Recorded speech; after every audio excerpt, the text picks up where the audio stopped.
Ito, tamang-tama. Dahil hindi ko pa ito napapaandar ngayong umaga.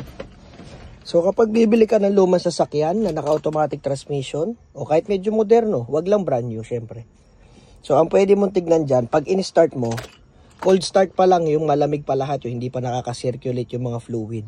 Ito kasi galing sa parada magdamag. Yung iba kasi, hinihintay pa 2 minutes, 3 minutes, 5 minutes bago kumagat yung reverse, tsaka yung drive. Sabihin, kahit tapakan mo ng tapakan, hindi siya umaandar, no? Talagang ugong lang na ugong, naka-reverse na yon, naka-drive na yon. So, isang sign yon na may problema na ang inyong transmission. So, start natin. Cold start pa yan. Yan. So, dapat, pag nilagay sa reverse, aandar yan. Tingnan nyo sa camera, ha? Bibitawan ko lang yung preno. Ayan. Diba? So, pag nilagay nyo sa drive, hindi nyo na kailangan painitin. Tignan nyo yung kalsada at saka yung pako.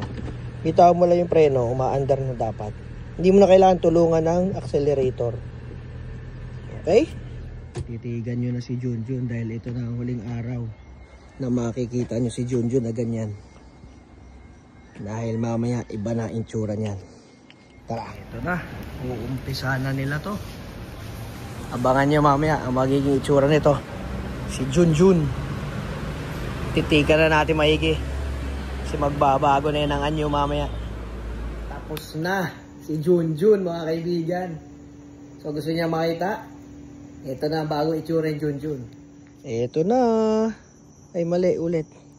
Ito na. Ganda, di ba? Wow! Pearl white na. Silver two-tone.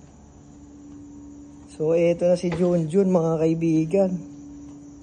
Pearl white na siya. Mas mukha siyang malaki ngayon kaysa doon sa dark red na color. Tsaka mas malinis tignan, no? Maganda kasi sa mga puti. Kaya yung mga kotse ko halos puro puti lahat. Si Starire lang, tsaka yung crown yung iba. Tsaka yung Staria. Pero hanggat maaari gusto ko white lahat eh. Kasi kahit maalikabok hindi kita. Pag natalsikan ng putik, hindi rin masyadong kita. So yan, no? Tama-tama sa collection natin to. Ayan na si Junjun ngayon. Tapos, matte na gunmetal yung grill niya.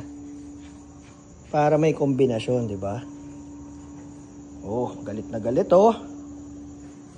Ayos. Abangan niyo yung susunod na mga gagawin natin dito. I-clear glass natin kasi malamig na may aircon. Para mas clean look. Tapos palit tayo ng gulong, palit tayo ng mugs, at marami pang iba. Abangan niyo yan sa mga susunod na video natin dito kay Junjun, ang ating Pajero project.